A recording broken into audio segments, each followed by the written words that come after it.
Good morning student. This is my third video on the topic of determinant. आपको जो है मैंने second video में प्रॉपर्टीज 1 and 2 तीन प्रॉपर्टीज मैंने बताया था।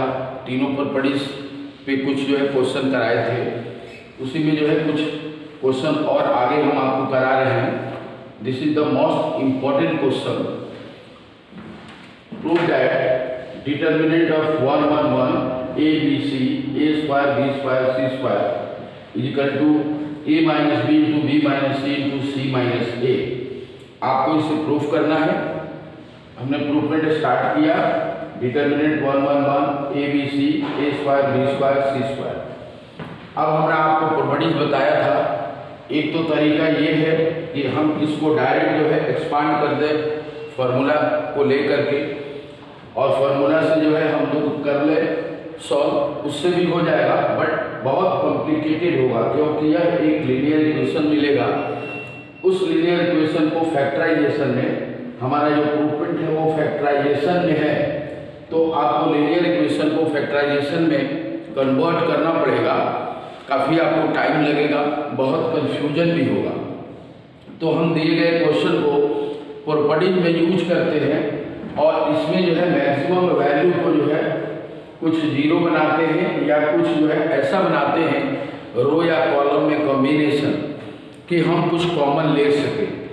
तो हमने लास्ट वीडियो में आपको बताया था कि कभी किसी भी रो या कॉलम में यदि वैल्यू कोई सेम होता है, जैसे कि यहाँ 1 1 1 है, तो कुछ ऐसा टेक्निक लगाइए जिससे जो है नंबर ऑफ एलिमेंट जो है जीरो हो जाए। तो हमने क्या किया कि column 1 minus column 2 and column 2 minus column 3 किया, यानी इस कॉलम में से इसको माइनस किया, इसी प्रकार में 2 में से 3 को माइनस किया, तो यहाँ 1 माइनस 1 जीरो हो जाएगा और यहाँ भी 1 माइनस 1 जो है जीरो हो जाएगा। तो यहाँ पर हमारा बन गया 1 माइनस 1 जीरो। इसी प्रकार में इसकी corresponding value a minus B हो जाएगा। Next a square minus B square.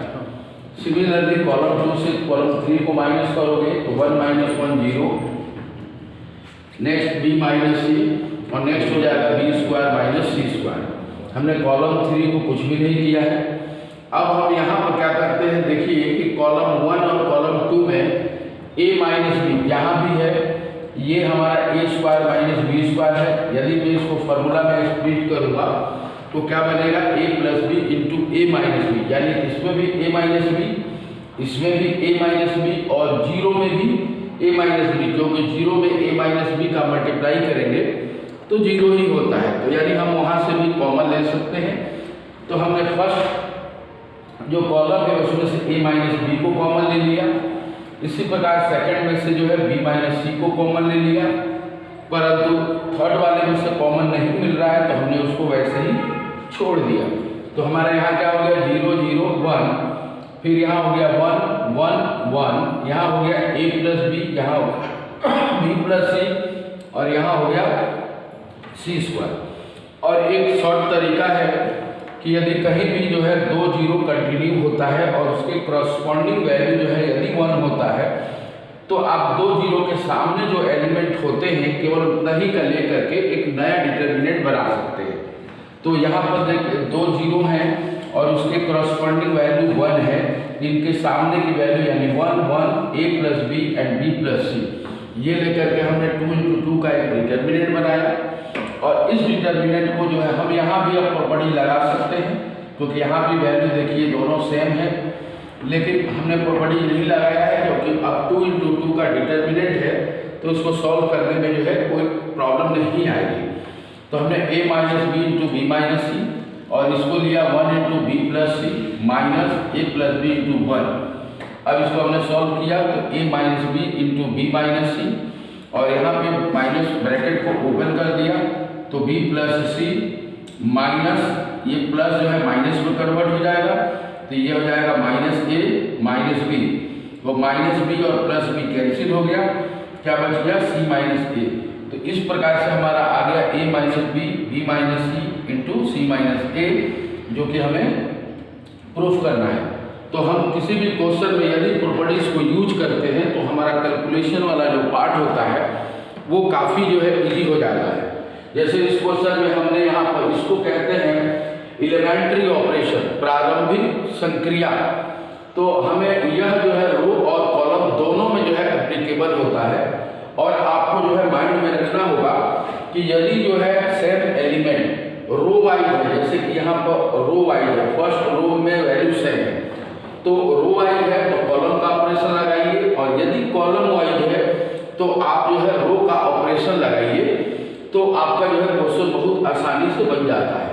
तो यहाँ हमने जो है कॉलम का ऑपरेशन लगाया है, और कॉलम ऑपरेशन लगा करके जब हम इसको सॉल्व करते आए तो हमारा प्रूवमेंट हो गया, और साथ ही साथ हमें जो है फैक्टराइजेशन जो है नहीं करना पड़ा।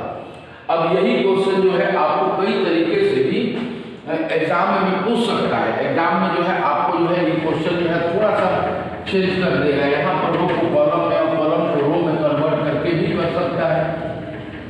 जैसे आपको जो है समझने के लिए, जैसे आपका ये क्वेश्चन है, अब इसी क्वेश्चन को एग्जाम में ये आपका जो है फर्स्ट रो को ऐसे डाल दे, सेकेंड को जो है यहाँ डाल दे ए बी सी, और थर्ड को जो है यहाँ डाल दे ए स्क्वायर बी स्क्वायर और सी स्क्वायर, और तब बोले कि अब आप प्रूफ करें। हो सकता है कि इसका प्रूफमेंट वही आएगा जो इसका प्रूफमेंट था। तो आपको बिल्कुल कंफ्यूज नहीं होना है, आपका ये क्वेश्चन और ये क्वेश्चन दोनों सेम है।